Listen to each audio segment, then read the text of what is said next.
आइए भक्तों, आज जानते हैं सोमवार व्रत की कथा। तो एक बार बोलिए प्रेम से भगवान शिव की जय, माता पार्वती की जय। एक समय की बात है, किसी नगर में एक साहूकार रहता था।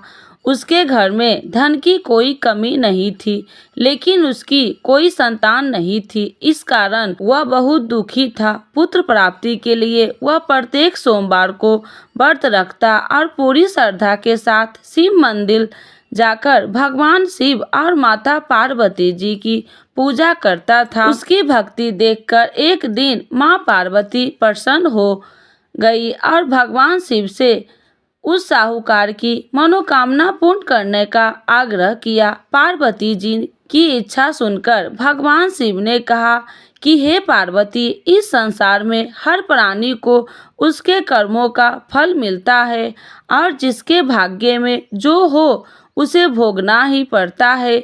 लेकिन पार्वती जी ने साहूकार की भक्ति का मान रखने के लिए उसकी मनोकामना पूर्ण करने की इच्छा जताई। माता पार्वती के आग्रह पर शिव जी ने साहूकार को पुत्र प्राप्ति का वरदान तो दिया, लेकिन साथ ही यह भी कहा कि उसके बालक की आयु केवल 12 वर्ष होगी। माता पार्वती और भगवान शिव की बातचीत को साहूकार सुन रहा था। उसे न तो इस बात की खुशी थी और न ही दुख।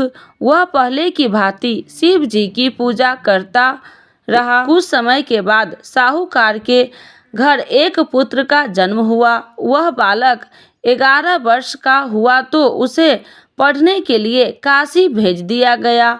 साहूकार ने पुत्र के मामा को बुलाकर उसे बहुत सारा धन दिया और कहा कि तुम इस बालक को काशी विद्या प्राप्ति के लिए ले जाओ और मार्ग में यज्ञ कराना। जहाँ भी यज्ञ कराओ वहाँ ब्राह्मणों को भोजन कराते और दक्षिणा देते हुए जाना। दोनों मामा भतीजा इसी तरह यज्ञ कराते और ब्राह्मणों को दान दक्षिणा देते काशी की ओर चल पड़े। रात में एक नगर पड़ा, जहाँ नगर के राजा की कन्या का विवाह था, लेकिन उस राजकुमार से उसका विवाह होने वाला था। वह एक आंख से कन्हा था। राजकुमार के पिता ने अपने पुत्र के कन्हा होने की बात को छुपाने के लिए एक चाल सोची। साहूकार के पुत्र को देखकर उसके मन में एक विचार आया। उसने सोचा, क्यों न इस बालक को दूल्हा बनाकर राजकुमारी से विवाह करा दूं।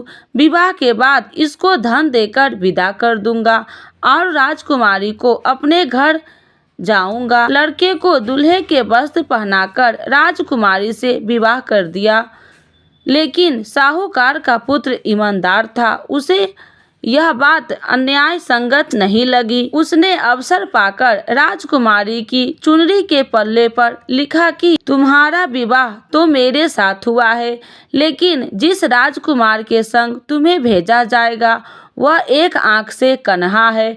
मैं तो काशी पढ़ने जा रहा हूँ। जब राजकुमारी ने चुनरी पर लिखी बातें पढ़ी तो उसने अपने माता पिता को यह बात बताई। राजा ने अपनी पुत्री को विदा नहीं किया, जिससे बारात वापस चली गई। दूसरी ओर साहूकार का लड़का और उसका मामा काशी पहुँचे और वहां जाकर उन्होंने यज्ञ किया। जिस दिन लड़के की आयु 12 साल की हुई, उसी दिन यज्ञ रखा गया। लड़के ने अपने मामा से कहा कि मेरी तबीयत कुछ ठीक नहीं है। मामा ने कहा, तू अंदर जाकर सो जाओ। शिव जी के वरदान अनुसार कुछ ही देर में उस लड़के के प्राण निकल गए। मृत भांजे को देख उसके मामा ने विलाप शुरू किया। संयोगवश उसी समय शिव जी और माता पार्वती उधर से जा रहे थे। पार्वती भगवान से कहा, स्वामी, मुझे इसके रोने के स्वर सहन नहीं हो रहा। आप इस व्यक्ति के कष्ट को अवश्य दूर करें। जब शिव जी मृत बालक के समीप गए तो वह बोले कि यह उसी साहूकार का पुत्र है जिसे मैंने 12 वर्ष की आयु का वरदान दिया था।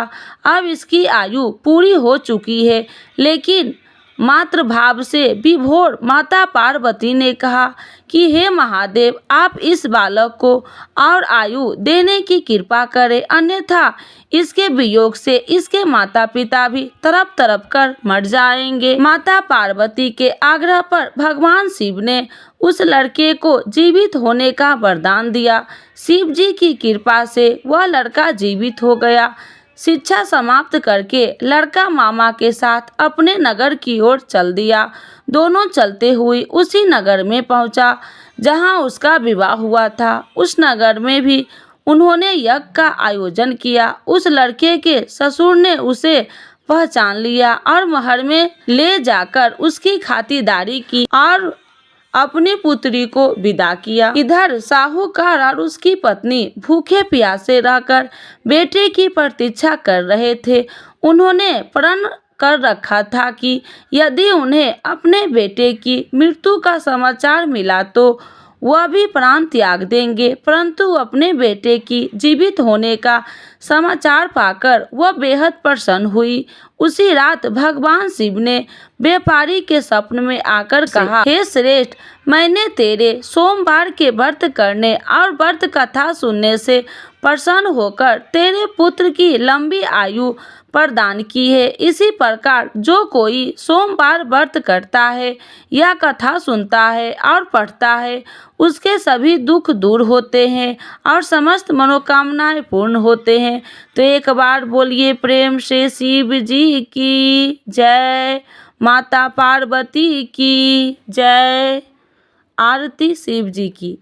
ओम जय शिव ओमकारा, स्वामी जय शिव ओमकारा, ब्रह्मा विष्णु सदा शिव अर्धांगी धारा। ओम जय शिव ओमकारा, एकानन चतुरानन पंचानन राजे, स्वामी पंचानन राजे, हंसासन गरुड़ासन विश्वाहन साजे। ओम जय शिव ओमकारा, दो भुज चार चतुर्भुज, दस भुज अति सोहे, स्वामी दस भुज अति सोहे, त्रिगुण रूपिणी रखिते, तिरुबन जन मोहे। ओम जय शिव ओमकारा, अच्छी माला बनमाला, मुंडी माला धारी, स्वामी मुंडी माला धारी, त्रिपुरारी कंसारी, करिमाला धारी। ओम जय शिव ओमकारा, श्वेतांबर पीतांबर बाघांबर अंगे, स्वामी बाघांबर अंगे, सनिकादिक गरुनादिक भूतादिक संगे। ओम जय शिव ओमकारा, करके मध्य कमंडल, चक्र त्रिशूलधारी, स्वामी चक्र त्रिशूलधारी, सुखकारी दुखिहारी, जग पालनकारी। ओम जय शिव ओमकारा, ब्रह्मा विष्णु सदा शिव जानति अविवेका, स्वामी जानति अविवेका, मधु कैटभ दो मारे, सुर भयहीन करे। ओम जय शिव ओमकारा, लक्ष्मी व सावित्री पार्वती संगा, स्वामी पार्वती संगा, पार्वती अर्धंगी शिव लहरी गंगा। ओम जय शिव ओमकारा। पार्वती सोहे पार्वती शंकर कैलासा। स्वामी शंकर कैलासा। भांग धतूर का भोजन भस्मी में बसा। ओम जय शिव ओमकारा। जटा में गंगा बहती है गले मुंडन माला। स्वामी गले मुंडन माला।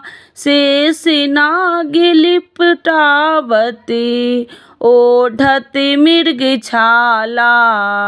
ओम जय शिव ओमकारा। काशी में विराजे विश्वनाथ नंदी ब्रह्मचारी। स्वामी नंदी ब्रह्मचारी। नित्य उठी दर्शन पावती महिमा अति भारी। ओम जय शिव ओमकारा। त्रिगुण स्वामी जी की आरती जो कोई नर गावे। स्वामी जो कोई नर गावे। कहत शिवानंद स्वामी मन वांछित फल पावे। ओम जय शिव ओमकारा। प्रभु हर शिव ओमकारा। शिव जी की जय। माता पार्वती की जय।